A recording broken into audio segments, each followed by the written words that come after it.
Hello, everyone. Good evening. I'm Sheila Thiagraj, Director at Gen X Education. Let me extend a warm welcome to all of you. And thank you very much for taking the time to join us on this webinar. I know the last few weeks have been overwhelming with the COVID situation. And during this time, we've been getting a lot of questions from students and parents. We understand your concern and we want to make sure you're safe and well informed during this confusing time. So we're on here today evening to listen to some very precious experiences, tips and pointers, do's and don'ts shared with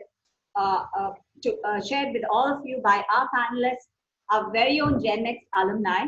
So let's see who's on the panel today. The slide, please.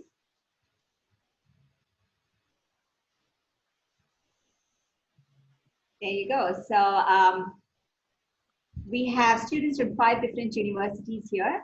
Let me introduce you to our first panelist, Guhan, who's a student from Diamond Sagar College of Engineering, who's now a graduate from Hult International Business School, who will be leading the panel today and also instrumental in putting together this session for all of you. He goes out of his way to support us in all our initiatives, a very forthcoming person, extremely talented, bursting with ideas and a go-getter. And it's hardly surprising that he was our campus ambassador. Next, we have Prajwal from UIC, a student of computer science, another special alumni. Any updates and vital or key information that was useful to students and I could share with them was provided by Prajwal. He kept me posted and continues to keep me posted on everything. We also have Sahil from RV College, who was a student at RV College and a current student of cybersecurity at George Washington University. Very sincere and dedicated, and can I call him a perfectionist? Apart from the panel, he stepped up and immediately agreed. Thank you, Sahil. Thank you, Sheila. Next person on the panel is very calm and composed personality. Shreya, a graduate from Mount Carmel College, went on to pursue a master's degree and is now completing her PhD from St. Louis. She was one of my first students and I worked with her for almost 2 years and the bond is still going strong. Welcome, Shreya. Last but not the least, my favorite voice, Raghav and Afan, again from Diamond Sagar College. Who are currently pursuing Masters in Computer Science at NYU Tandon School of Engineering. So Guhan, Raghav, and Afan, all are from Diamond Sagar College of Engineering, our partner institution. These students have worked closely with us and initiated several successful Gen X campaigns and projects promoting our internationalization efforts. So welcome aboard all of you. I want to thank all of you on behalf of Gen X family for investing your valuable time and being a part of this session. With that, I know that the attendees or all of our students have a lot of questions sprouting in your mind, like the courses, internship opportunities, how should you decide on your electives, or also want to hear about visa experiences or life on campus.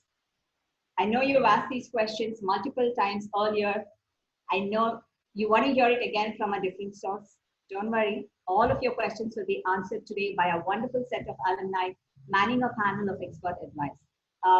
Guhan and team, I trust you'll be covering all the important points that our students here would like to know and are anxiously waiting to hear from you. With that, let me quickly go over a few housekeeping items before we get started. So everyone, please keep your microphone muted. Submit your questions anytime in the Q&A section. And we will be addressing all of your questions at the end of this session in the order received. And you will also receive, this webinar is recorded, so you will receive the recording of this session at the end. I mean, in an email, I think Ben will be sending that out to you.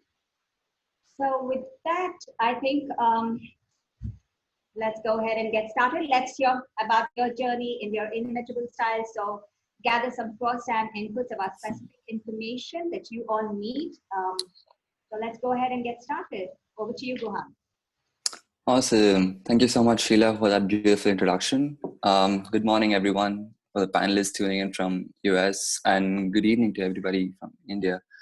So before we get started, I would like to get to know a little bit about how the audience is today. So let's quickly head over to polev.com/guhanes168, and you guys can start filling in this poll, and you'll see the results over here. So everybody in the call right now, why don't you quickly go ahead and do that?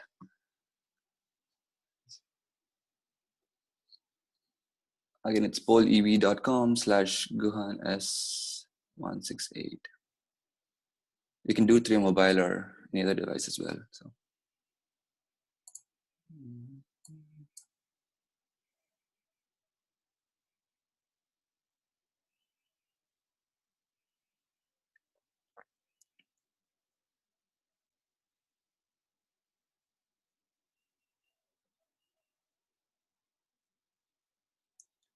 I think we're getting in our first responses.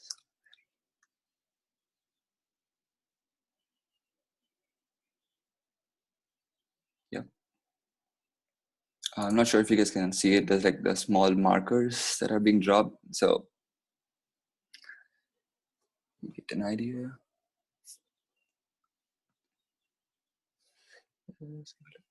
Okay. And stay on the link. Don't close the link. Once you're done submitting, there's a couple other questions you guys can answer from here.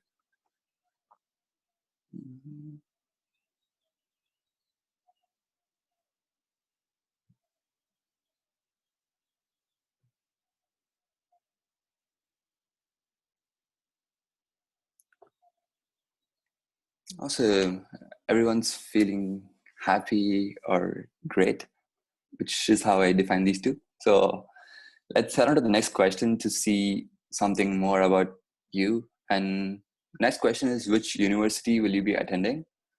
So this is a list of universities that Gen Next partners with, and Sheila has given me the list. So let's see, which university are you guys heading toward? Alrighty.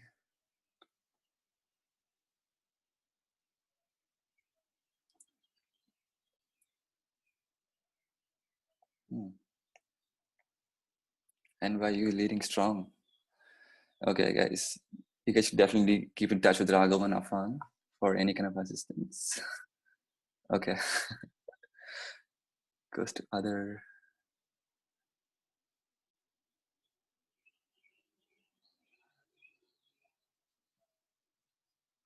Other. Okay, I wonder which one I missed out now. All right. Stay on the link. That's one more question coming to you. Awesome. USC as well. Go. Awesome. Let's head to the next question now. What's the thing that excites you the most about studying in the US? So here you can answer with just one word or a sentence or multiple words, either way. Just type in whatever excites you the most.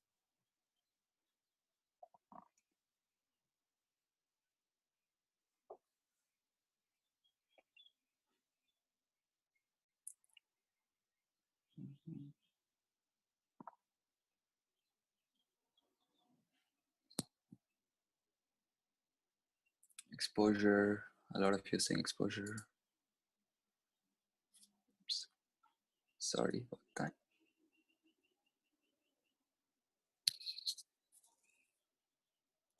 Financial prospects. I don't know. Hope. It's interesting.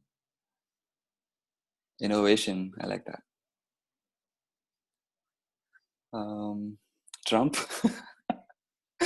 Okay. Someone's coming here for Trump. That's really interesting, actually. Let's talk about that later. Yep. Connections, broad. Awesome. 5 more seconds, guys. Type it in. Cool. That's a really good set of things that you guys just mentioned. Cool. So now let me just brief you about today's Q&A and how we are going to start off with. So initially, we'll have a set questions that we're going to answer that the panelists will be answering.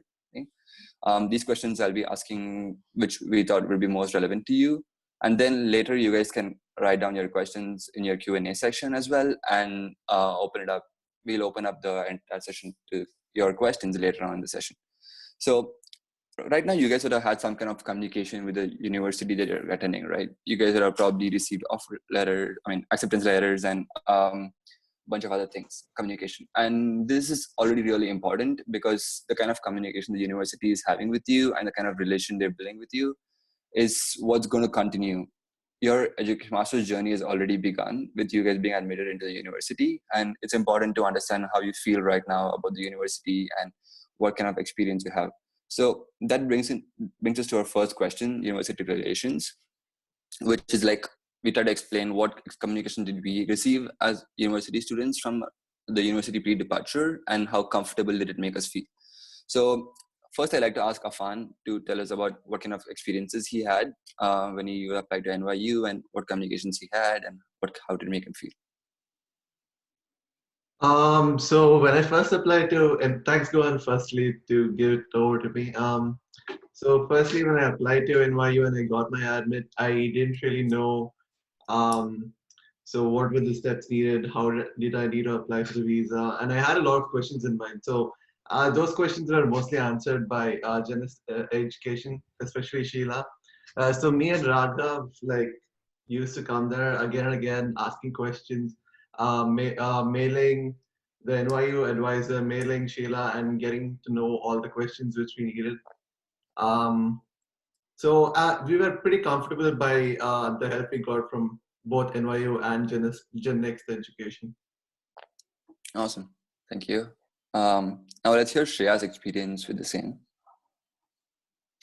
Thank you so much for the question. And my experience was, oh my God, it was like almost 4 years ago. So I hope I'm recalling this correctly. I remember receiving the offer letter, and then after that, they had sent all the instructions on how to register for classes and where you can look for apartments as well, and the orientation dates, like when you need to be there, because there are mandatory orientations and then there's like stuff that are optional. So they had given instructions on what you should attend, what you may not need to attend, and then there was also instructions for your visa and how to apply. But my experience was also similar to Afan's. I remember going to Sheila and just like, help me please.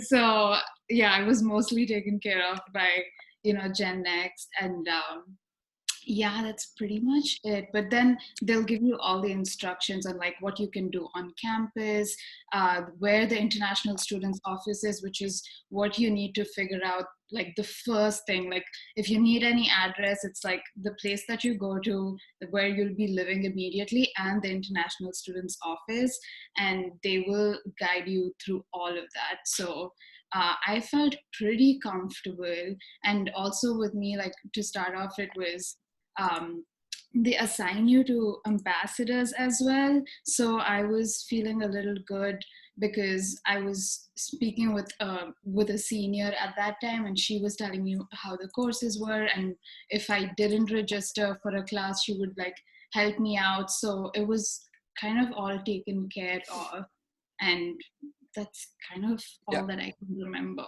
Mm-hmm. Thank you. That's pretty useful.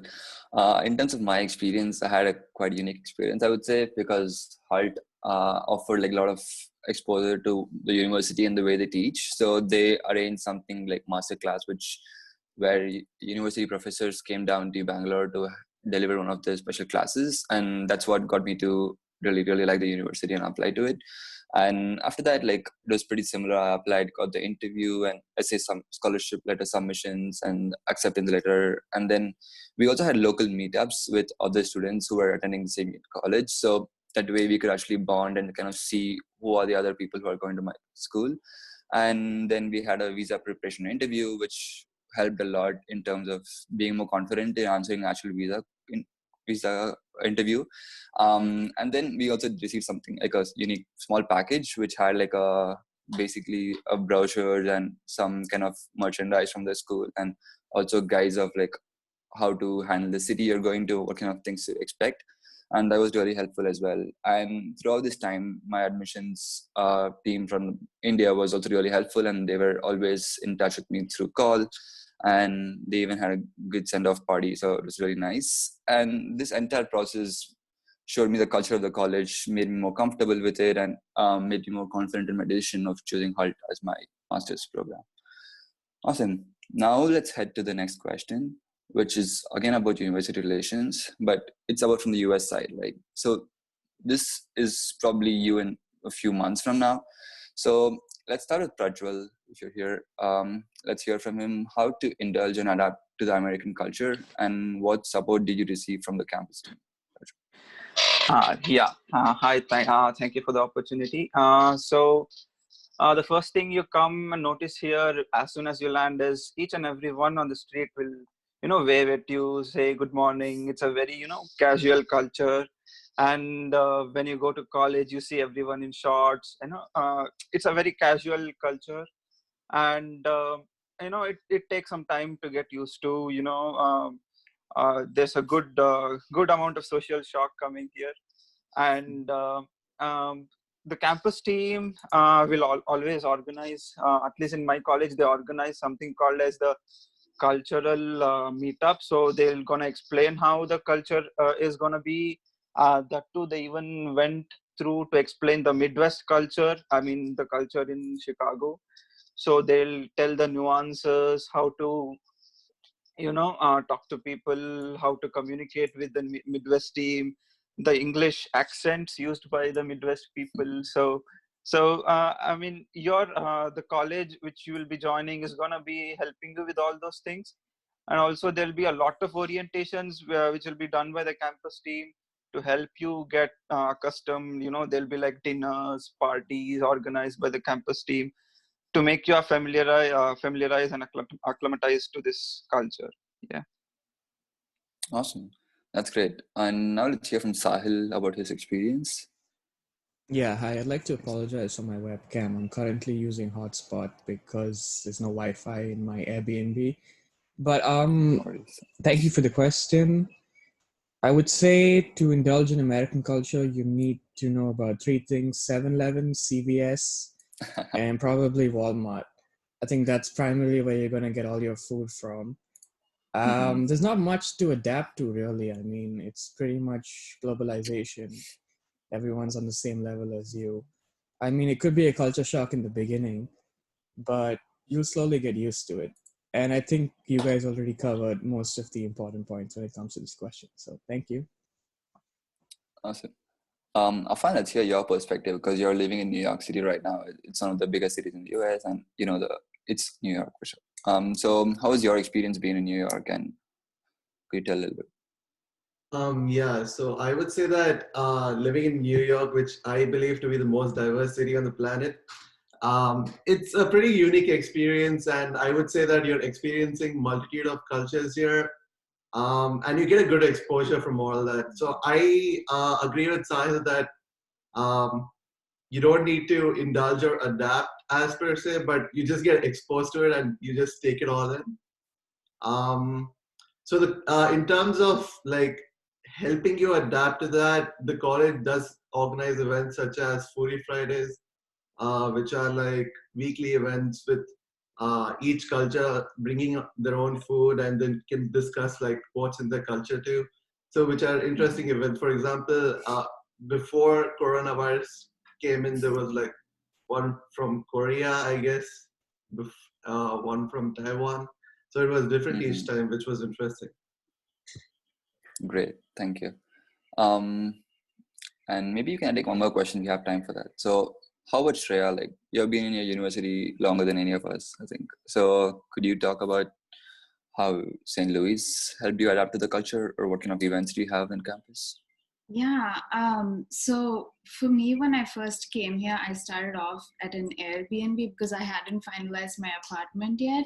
So the host actually helped me out. So if anyone wants to do that, please go ahead and do it, because the host was a local, St. Louis local, and he was basically introducing us and my then roommate about the American culture, where I can look for apartments, like what the local cuisine is like, and also like the university, because the Airbnb was so close to the campus. So he also like kind of gave us a tour of the university a little bit, and also took us to places around the campus where we could like look for apartments.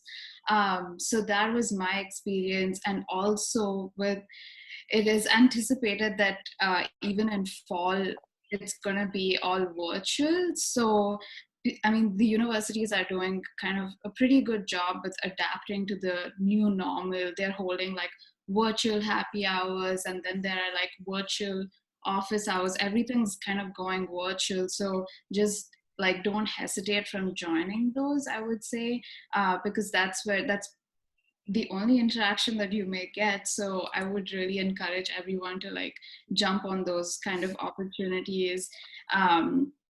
And just first of all, just find out all the safe and unsafe areas of the city or like area that you're going to be living in. I think that is very important. And again, the local over there at the Airbnb helped us out with that, telling us like, this is an area that you don't want to go to. This is like, just get home by this hour, like if you're living here. Mm-hmm. Those kind of things were like very helpful. And I also would like to add to please diversify your friend circle. And I know it can be very comforting, and you can be in your comfort zone with like Indians only or like people that you know, but try to mingle and interact with people from other communities, especially locals, because they can really give you the true insight to the American culture. So yeah. Yeah, thank you so much. That's really interesting. And Airbnb is definitely a good place to start off, especially when I travel as well. It gives a Yeah. huge benefit in terms of understanding the culture. Or did someone else Can have I to say can I something? answer that question? Actually, if I was you Okay. guys, I would not take an Airbnb if you're staying in the city, especially New York or DC. Check out Trulia. It's a good. It's like an app that you can use. Trulia.net or Trulia the app. You Okay. can get it on iOS and Android, and it really helps with finding places with cheap budgets. For example, you have a flexible range from 500 to 800. It shows you roommates and it shows you places that you can actually use. So if I was you, I wouldn't use Airbnb because, I mean, I've never had a good experience. But I mean, if Shreya had a better experience than me, then It you know really better. depends from place to place. I mean, no city is like exactly similar to the other. And thanks for your insight on New York, because like I've never lived in an Airbnb in New York. I've only been once, but I did not know that Airbnb is not pleasant in New York. So really just like do your research and like ask around people. Like if you have a university ambassador, they would be the person that you would ask all these kind of questions. Like, is the Airbnb safe here? Like what do you suggest that I go for? So just please make use of all those kind of connections. Really, Thank you. We have to move on to the next question. Sorry to cut you off here. So most of you may be also wondering about the academics part, right? To how to manage academics and how it's graded so differently in the US. So let me put this question to Raghav, because he's been in NYU for the past year and he has had good experiences. So yeah, Raghav, off to you.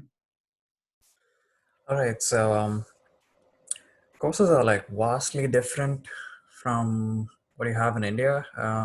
First of all, what we used to call subjects are called courses over here, and courses make up your program, whether it be masters in computer science or a PhD.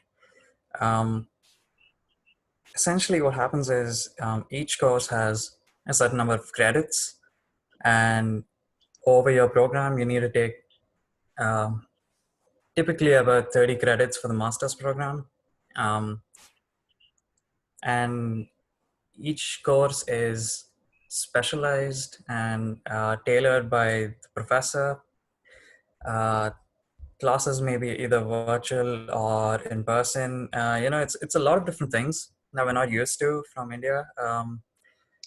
And you should get used to it. You should get into the habit of thinking that you get to pick your courses. They just give you a schedule, a list of professors, and the courses being offered that semester, and it's up to you to register for them. You have to keep track of which courses are mandatory and which courses are not. There are some courses that are offered only in certain semesters. A lot of information for sure, but you will get a lot of help from the university to get adjusted into this sort of mindset, and also to give you an experience, to give you my experience rather. We're used to taking like 6 or 7 subjects per day every day for the whole week, right?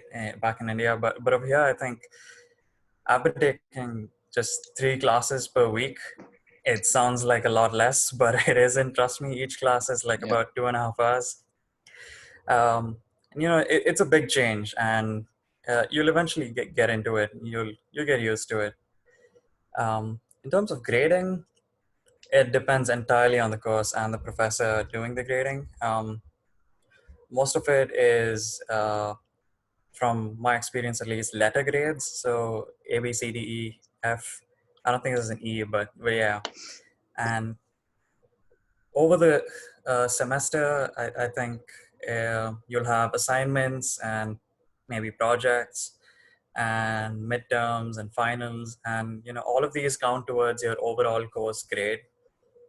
And at the end of the thing, depending on how they've divided the points into the midterms, finals, and assignments, you get a final grade, and that gets counted towards your overall GPA. I know I've thrown a lot of information at you, so feel free to drop some questions in the Q&A if you need anything clarified. So Awesome. that's it from me. Yeah. So let's see, Sahil, you wanted to answer something related to this as well? Yeah, I'm going to be brutally honest with you. It's pretty simple. You have online quizzes, everything is pretty much online. There's no mug up and write.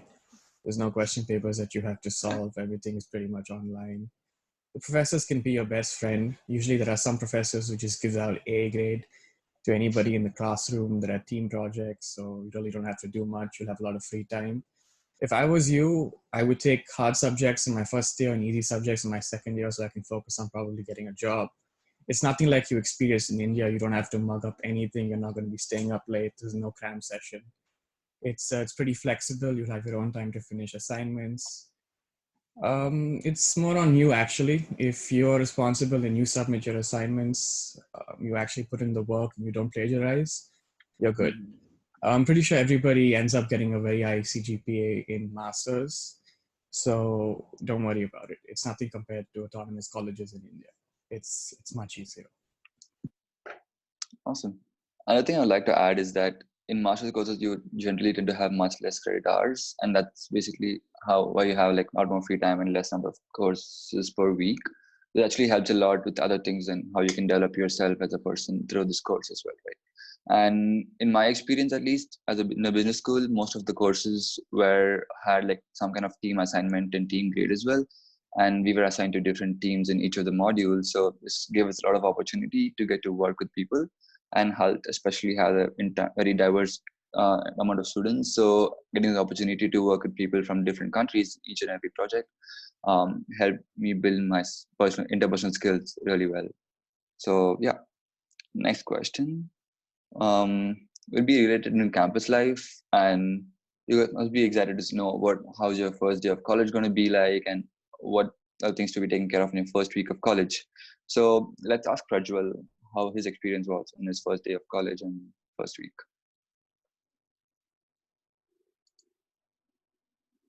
Prajwal, you're muted. Yep. Sorry about that.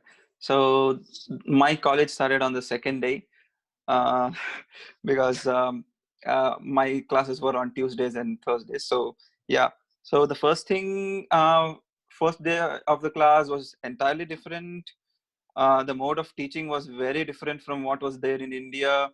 There was live coding sessions and all those things, live interactive Q&As and all those, when he's explaining, all those words are coming out on the monitor, like interactive word graphs and all. It was a very good experience.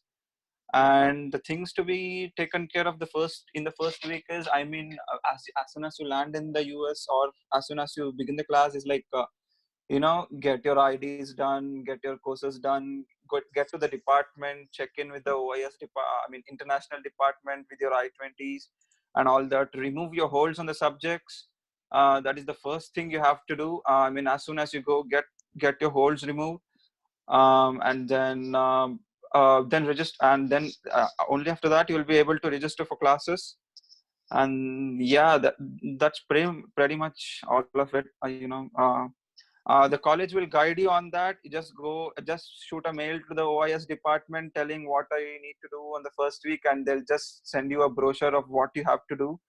Get your IDs done, get your UPass, university, bus passes done, and etc. That's it. It's a pretty easy thing to do, and they'll be there in each and every step to guide you. So yeah. Yeah. Awesome. So let's listen about Raghav's experience in NYU. So how was your experience? Different, Raghav? Sure. Again, New York is like, I would say, completely different from the rest of the US. You will feel that people are always like walking around. No one's gonna wave at you and say hi over here, uh, but it's its own kind of culture over here, and I would say it's pretty good. Uh, that starkly differs from what NYU was. NYU was like very warm and welcoming compared to the general populace of New York, and they were quite helpful. As Prajwal said, the university is going to keep pumping you with information. They're going to keep sending you like checklists and um, constant reminders of what things you need to get done. Administrative duties like getting your holds removed. But by hold, it's like you know checking whether you've paid your deposits, whether you've submitted your documents like your marks cards and whatnot.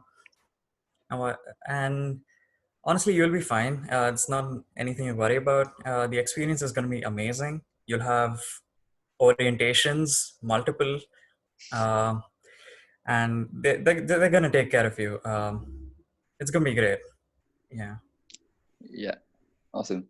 So a couple of interesting things that I remember from my first day of college here is that like all of our deans have to make a speech or something. So I remember like my dean coming up and talking about his experience and why he thinks we should enjoy the year and things like that. And one thing he said was it's going to be difficult, but never give up. And yeah, that's because ours was like a 1-year master's program, which is quite intense.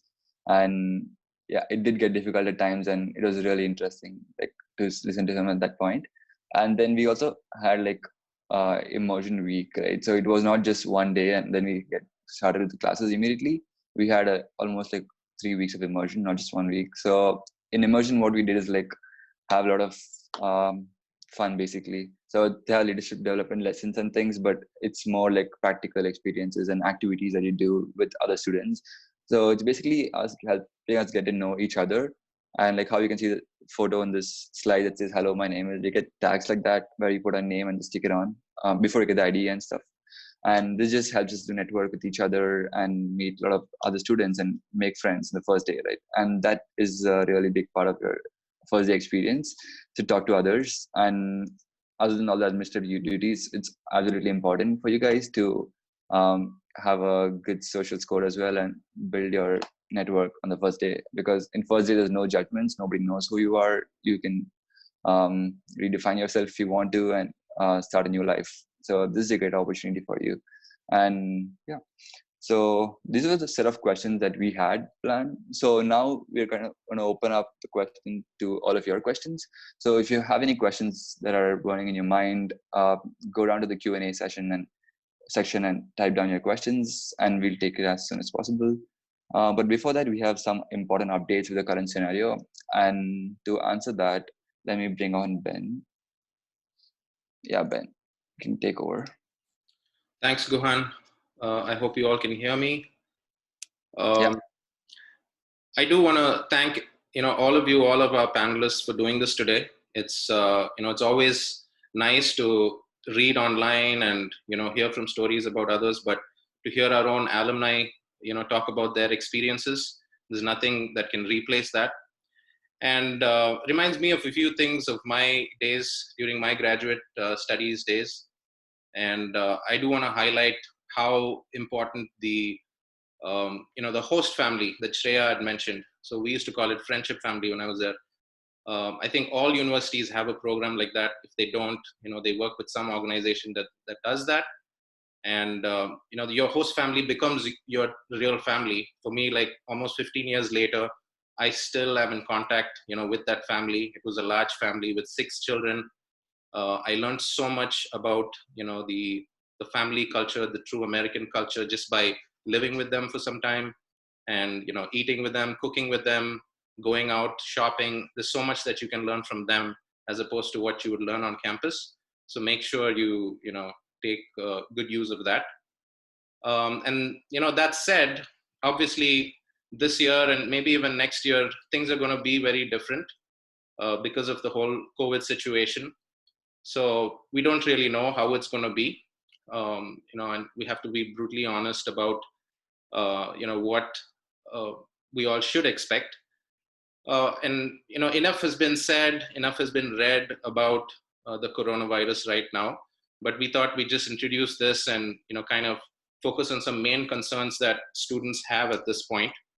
What we can tell you, right, from Gen Next, especially working with our partner universities, we know that universities are doing everything that they possibly can to make sure your journey is as smooth as can be. Obviously, there's a lot of unknown for them as well, but whatever is in their control, they are making those changes and making a lot of things optional. For example, many universities are going test optional now, and with the language tests as well. Universities are introducing Duolingo as an option. So whatever the situation is, make sure you're constantly in contact with your university, with your representative there, and check with them for the truth. There's so much news out there that people are going to be saying all sorts of things. This university is doing this and this university is doing that. But for you specifically, check with your university that you are working with, and get updates from them directly. Universities are also preparing to go online, so this year is going to look very different. Some universities are already doing that. Some are still preparing for that. The summer session, as we know it right now, everyone's gone online. We're still looking for updates about the fall, but that's a huge possibility. And universities are keeping their programs, their courses flexible. And every university is going to define it differently. So again, always check with your university. Deadlines are being extended. So again, check with your contact at the university, for which deadline is being extended. And if I know that there are a lot of students who are considering deferring their admits.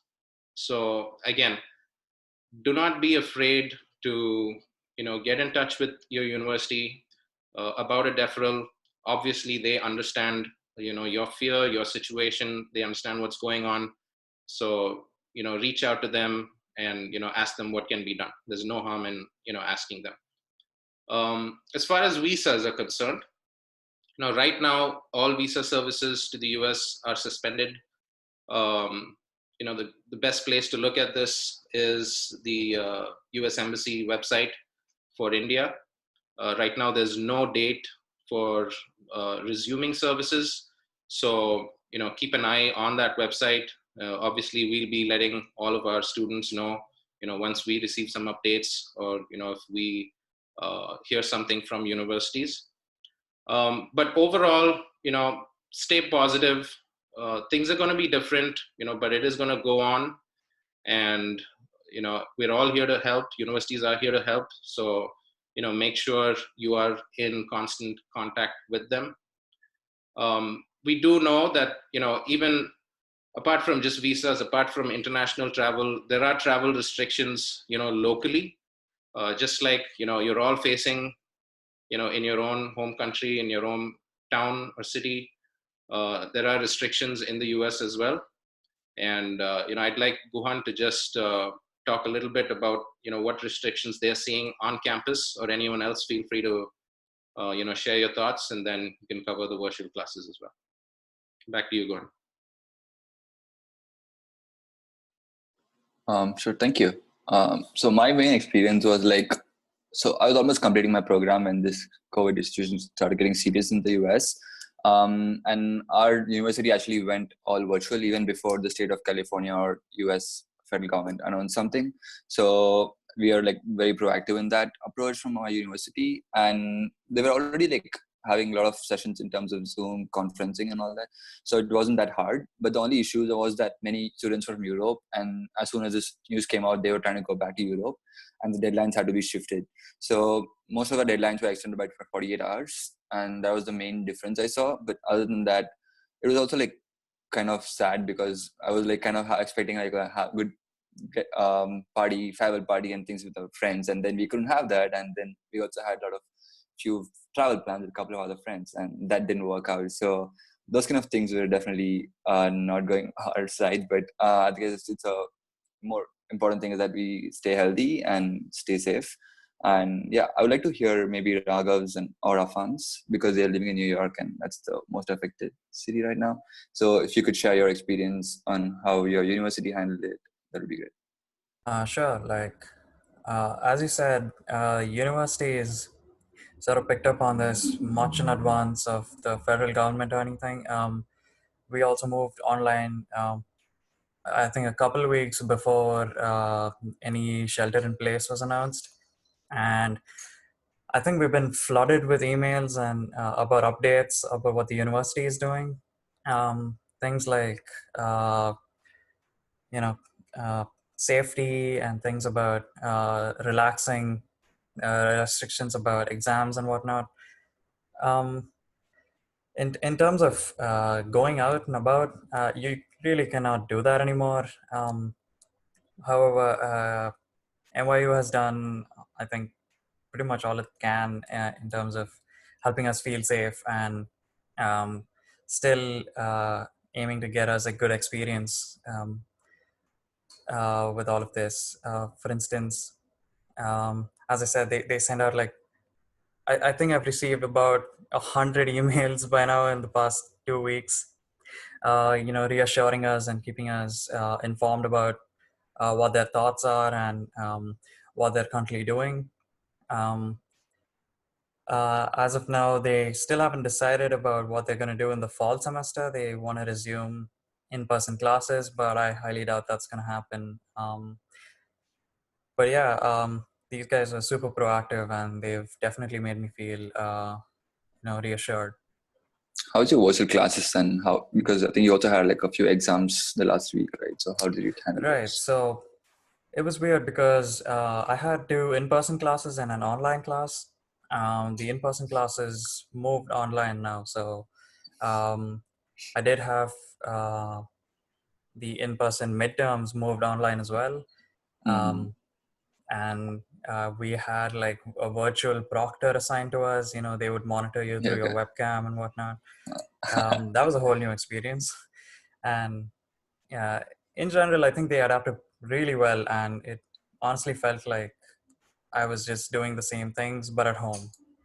Okay, nice. Great. Let's talk to Shreya about her experience as well with virtual classes. Sure. So my experience also has been similar to Raghav's. Like everything's just moved virtually, and like it just feels like everything's being done from home. And even like the group projects that we were assigned to, we're still holding our group meetings all virtually, and working on data sets for our different courses. And the professors are adapting really well as well. Because they like give us extensions even if it's like a one-off case, like they may not give the extension to the whole class, but then if you have a unique situation, they will extend the deadline further for you. And if you have issues with like not having a certain software which you could access only on campus, they're making changes based on that as well. Like for me personally, like I needed ArcGIS to complete an assignment, and that's not compatible on Mac. But my professor was like, it's fine. I'm sorry that we're going through this situation. It's okay. Can you just do the second half of the assignment? And that was really helpful to me, because I was very anxious that I wasn't going to be successful in this class because it was like 30% of the grade. So everyone's adapting really well. And there are syllabus and rubrics which are also being changed based on this whole new situation. So yeah. Awesome. Thank you so much for that. I guess that's pretty much it. So if you have any other questions, guys, related to any of these or anything we spoke about today, just go down to the chat Q&A session and write down your questions. And we're going to start answering a few of them right now. So I think, Shreya, can you take the question? The first one. Which one? Yeah, please open your Q&A. Yeah, there are like 3 questions. So yes, the one from about PhD from Shri Krishna. Okay, sure. So with PhD, so basically it's okay to not decide your like area of interest. Like if it's a broader area of interest, that's fine, and you can always like during your application process, you are obviously going to meet with a lot of potential advisors who will like direct you in a certain certain path, and then you can choose for yourself if that's what you're interested in or not. And even if your decision changes as you go along, as long as it's in the broader area of research, it's totally fine. You don't have to know like exactly what topic your dissertation is going to be on. That's why you have like 2 or 3 years of coursework for you to like decide what your topic is going to be during your dissertation. So I think, yeah, am I answering your question, Shri Krishna? I don't know. I think that's good for now. Okay. And if you have any more questions, like you can always like reach out to her. Yeah. Yeah. Awesome. I think Ben was also going to take a question. Yeah, Gohan. So this question reads, the question is about admits, and it goes, I'm anxious about my admits because I have a lower side average GPA.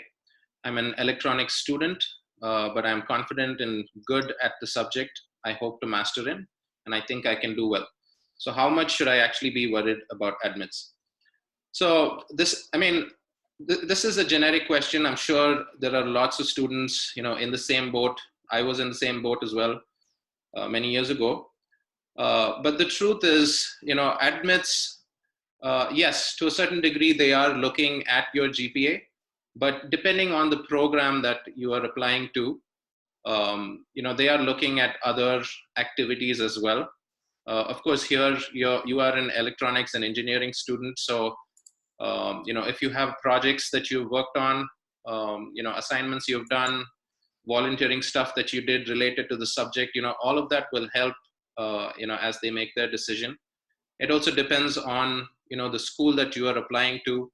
There are some schools that look, entirely on your, towards your GPA to make that decision. But then there are some schools that, look at your overall performance. So yeah, anyone with this question, don't be intimidated by the fact that you may have a lower GPA. I think you should still take a shot, and that's why making sure you apply to your right fit university makes sense. And that's where we come in. Based on your profile, we will suggest universities that we think would be a best fit for you. So be conscious about it. Don't fear. But just make the right choice and you'll be good. Awesome. Thank you. Again, I'll give you like 1 more minute, guys, if you guys want to write down any questions, or else we'll be concluding the session soon. So, okay, I think there is a question already. Awesome. When is the best time to search for an internship after we arrive? Any tips on finding internships? Great. Good question. So, anybody specifically would like to answer that? Let me start with my experience.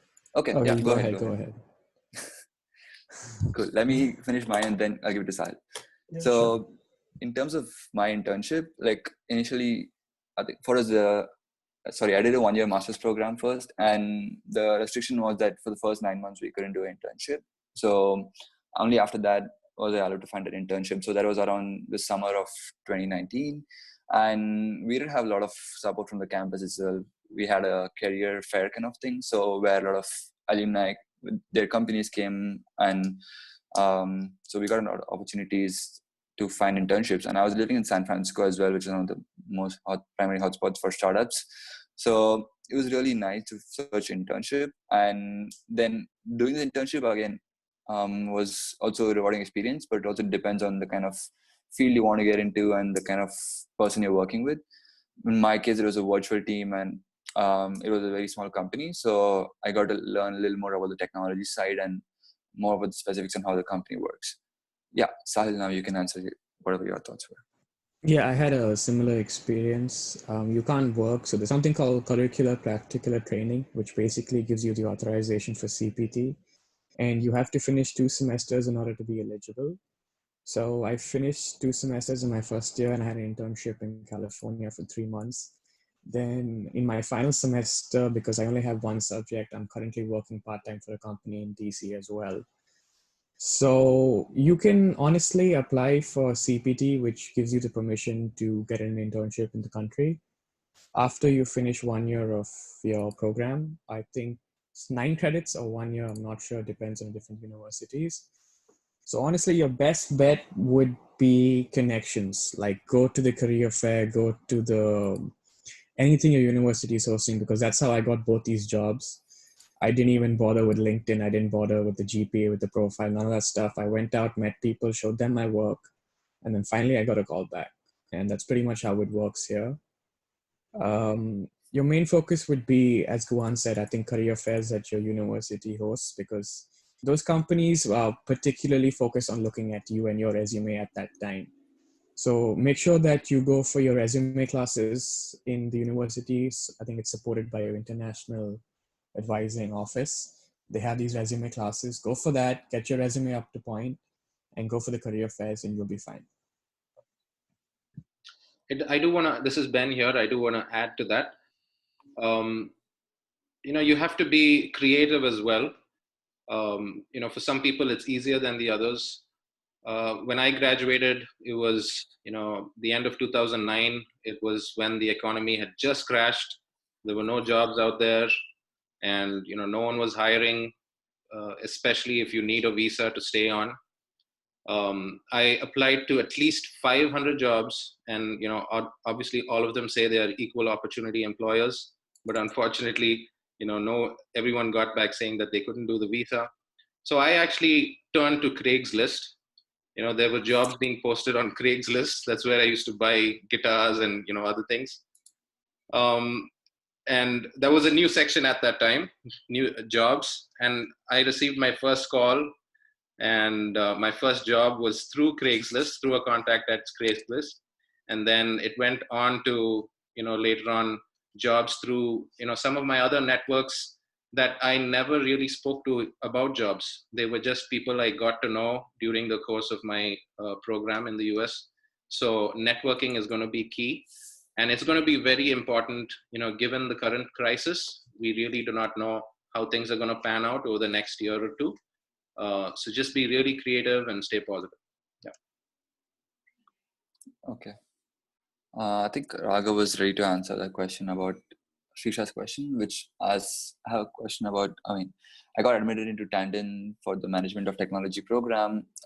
So some information about the program. So Raghav, do you want to address that? Right. So the MOT program is actually pretty good. You will find a super diverse set of people coming into it. And from what I've seen, it is really good. It's very sought after. Like, I work in the admissions department, so I see a lot of applications coming in from that program. I would say it's quite unique that it's sort of a blend between engineering as well as management, and I think it's I would say it's amazing. Yeah, you should definitely consider that program if you're interested in management. In terms of prospects, I'm really not sure because I'm in the computer science program. But again, if there are this many people vying for that program and trying to get in, and plus, given the fact that it's in New York, I would say the prospects are pretty good. You should definitely consider joining it. Great. I Sheila, just you want wanted to to add add something? on that, Yeah. what Raghav just said. So working with students, there were a lot of students, as Raghav said, who had applied to our management technology program, and they are doing very well, students who've graduated. So probably we could connect you with some of our alumni who've already finished. So, you know, they can tell you their experience and answer any questions that you may have on that. Great. There are a few other questions that have just come up. So, Ben, which ones do you think? We have like about 3 minutes more. So. Yeah, there are a few more questions here that we think will take a little more time, and it's probably a little unique to your situation. So, in the interest of time, I would actually request the panelists, or even Sheila and me, can take up these questions, and we can answer them offline. Obviously, we have a record of your questions, and feel free to email us or reach out to us if you have more questions than anything you can think of at this moment. Awesome. Thank you so much. That would conclude the Q&A session. Thank you for your questions, guys. And yeah, as Ben said, we will definitely reach out to you for the remaining questions, which we will take more time to answer specifics. And yeah, feel free to connect with any of us through LinkedIn if you guys want to ask any other questions or read more about our current situation. I mean, what are we doing currently? Awesome. So before we conclude, I would like to tell you guys a little bit about my journey and how my master's program has been, right? And today the Fireside Chat has all been about stories, and I thank all the panelists for sharing their stories today. So here's my story. In my past 20 months, the journey has taken me many years ahead in life.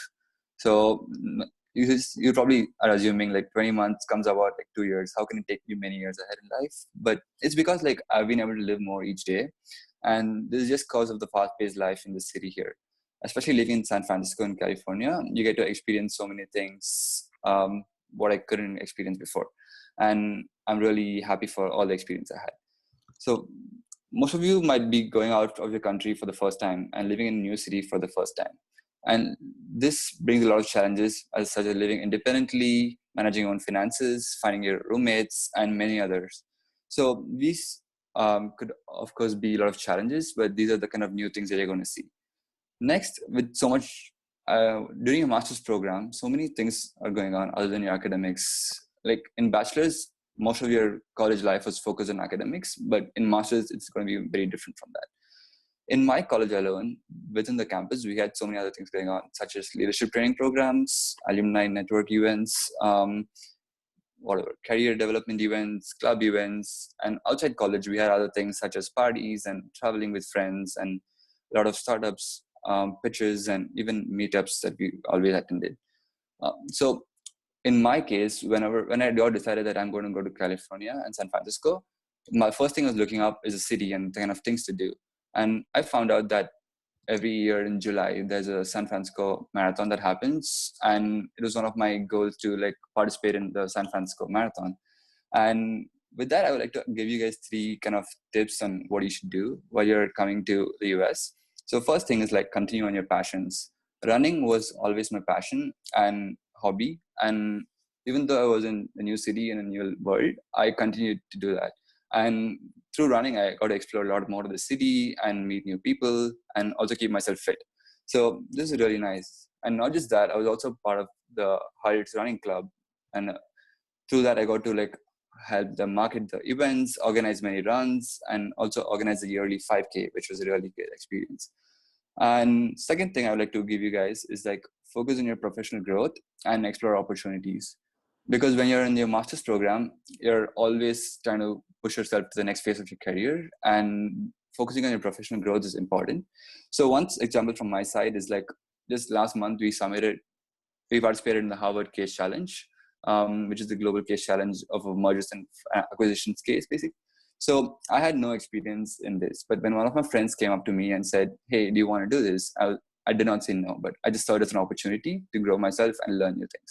And through that, I definitely learned a lot of new things about the M&A and also a lot of finance, which I did not know before. And the third thing I'd like to give you guys is like own your own experience. So when you're back in India or Bangalore, your life is very intertangled with a lot of your lives of your parents, your teachers, and your friends, and your brothers and sisters, or maybe boyfriend and girlfriend, and whatnot. But when you're coming here in the US, you're going to start your own independent life. And it's not going to be easy, right, guys? It's going to be quite challenging, and you have to face it heads up. And when I look back at my last 2 years, I just realized like I've completed 3 degrees, my bachelor's and 2 masters. And this is something I'm extremely proud of. And it's just like, still can't believe easily that I was able to do that. But then when you're able to own your own experience and enjoy every moment, I'm sure you guys will do great too in the next 2 years. So yeah, very good luck and all the best for your masters. So with that, I'd like to conclude and say thank you so much for joining us today. With also thanks Ben and Sheila for organizing this, and thanks to all the panelists for being part of the discussion. Ben, you like to take over? Yeah, can you move over to the next Yeah. couple of slides, please? So I just wanted to introduce all of you to our team. We have a very passionate team working from around the globe. Most of our team members are based in India, in various cities across the country. So I think all of you probably know Sheila the most, but Sheila is being supported by a very good, knowledgeable, and passionate team. So feel free to reach out to all of them through our office. We also have a team in North America, and on this side we work closely with our partner universities and strategizing ways that they can reach out to you and for you to reach out to them. So feel free to reach any of us. We all work very closely with each other, so if there's anything that we need from each other, we're constantly in communication. For those of you who are new and who haven't heard of us before, we provide free advising services, and go ahead and register at www.iamfutureready.com that you can see on your screen right now. If you don't have any questions, anyone's come late to this event, feel free to ask your questions at future@gennexteducation.com. And also a request for all of you to, add us on your safe list, whichever email platform you're using. That way we can continue, communicating with you through email, and, you'll receive tons of updates and tons of exciting facts and news and all of that we can provide. So just make sure you safe list us. We also have a WhatsApp number for you to reach out to us anytime. So make a note of that and save it on your phone, and we'll keep in touch with you through that as well. So once again, thanks to all of our panelists, and thank you, of course, to the attendees for taking time and joining us here today. I know we're a little over time, but I do have a surprise video here for you. And this is obviously a special thanks to Guhan for taking the initiative and the interest to host this and coordinate with all of the other panelists. So here's a video that Guhan created for us last year for an event, and it is a year old, but still very, very relevant to all of you. And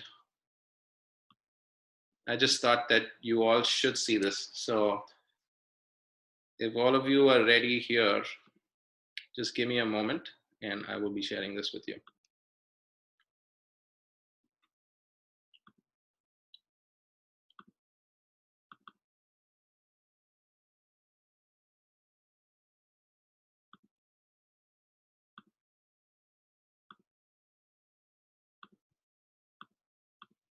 Here we go.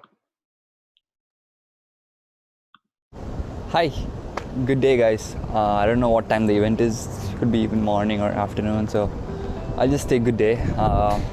Hey, I'm Guhan, by the way. I've been a campus ambassador for Sheila and Gen Next Education last year at Dayanand Sagar in Bangalore. And here I am in San Francisco. As you can see, I'm currently studying my Master's in International Business at Hult International Business School. And Sheila and Gen Next Education has guided me throughout last year to help me get here. It's been less than a year that I was in your shoes and in your position where you are right now, staying at the farewell party and thinking about your future, worrying about the city you're going to maybe, or looking forward to meeting new friends and a new course, whatever it may be. So here's some things that I would say for you. When you get out of there and come to the US or to whichever university you're going, you're not just representing yourself, you're representing Bangalore, India as a whole, and each and every value that you stood for. So when I came here, I first felt lonely for a few months, and then it took time to settle in, kick in that I was here and doing so many things. And then the course was super busy and kept me going since then. It's been hectic 1 year. It's a 1 year master's program and it's super hectic for me. And I learned a lot through this process. It was my first time living with new roommates, living in a new city, managing my own finances, and learning to take care of myself. Meeting new people and sharing my experiences was what was really exciting for me throughout the journey.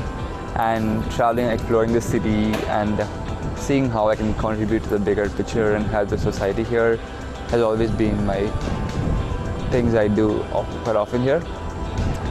My favorite memories in here has been traveling around in California. I've been to a few national parks here, Lake Tahoe, what else? Big Sur, Mammoth Lakes, and a few other places where we went for road trips. I also went to Arizona and Austin in Texas. It was really great. And celebrating different festivals here, like there's parades and things happening every now and then in San Francisco. It's a super nice place to be. And yeah, the main thing I came here to learn was the startup culture and totally living it here. And some other few fun activities I've been doing here, which I did when I was in India as well. I've been running, like I used to run quite not so often in India, but since I got here, I've been running almost every day, and it's been a great experience. Exploring new places, and the weather here is just perfect for running.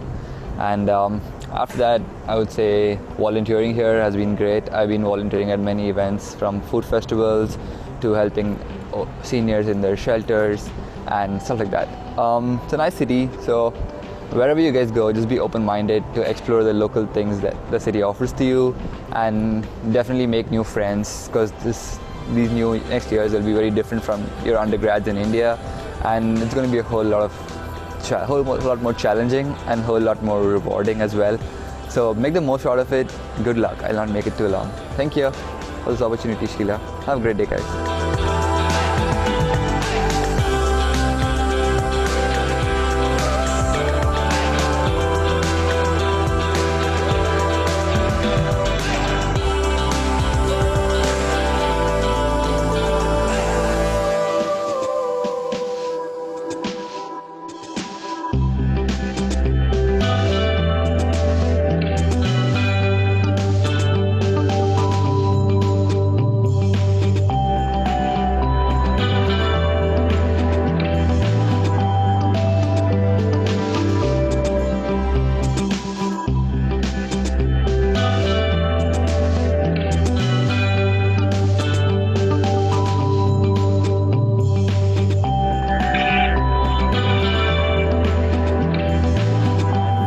One last quick note, learn to cook, because no matter what the food you get here, the variety and stuff, it could be pretty expensive outside to eat. And yeah, you're gonna miss your mom's well-cooked food. So your last 1 month or a few weeks there, how much of longer you are, enjoy your parents' home-cooked food or enjoy your local favorites there. And once you come here, better learn to cook some things, and yeah, bye.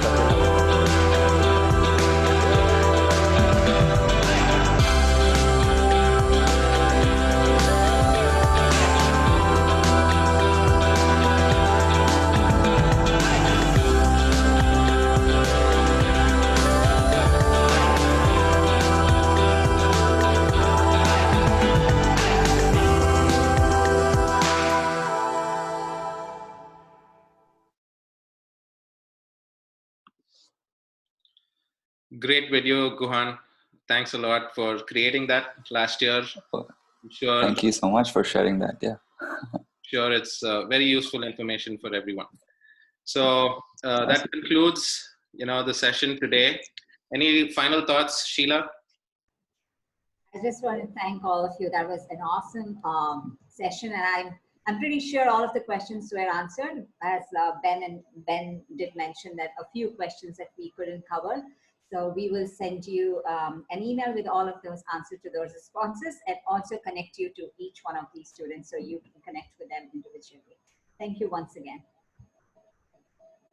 All right. Thank you, everyone. Stay safe. Stay healthy. Yeah. Goodbye, guys. Thanks. Have a nice You day. too. Thank you. Bye-bye. Bye.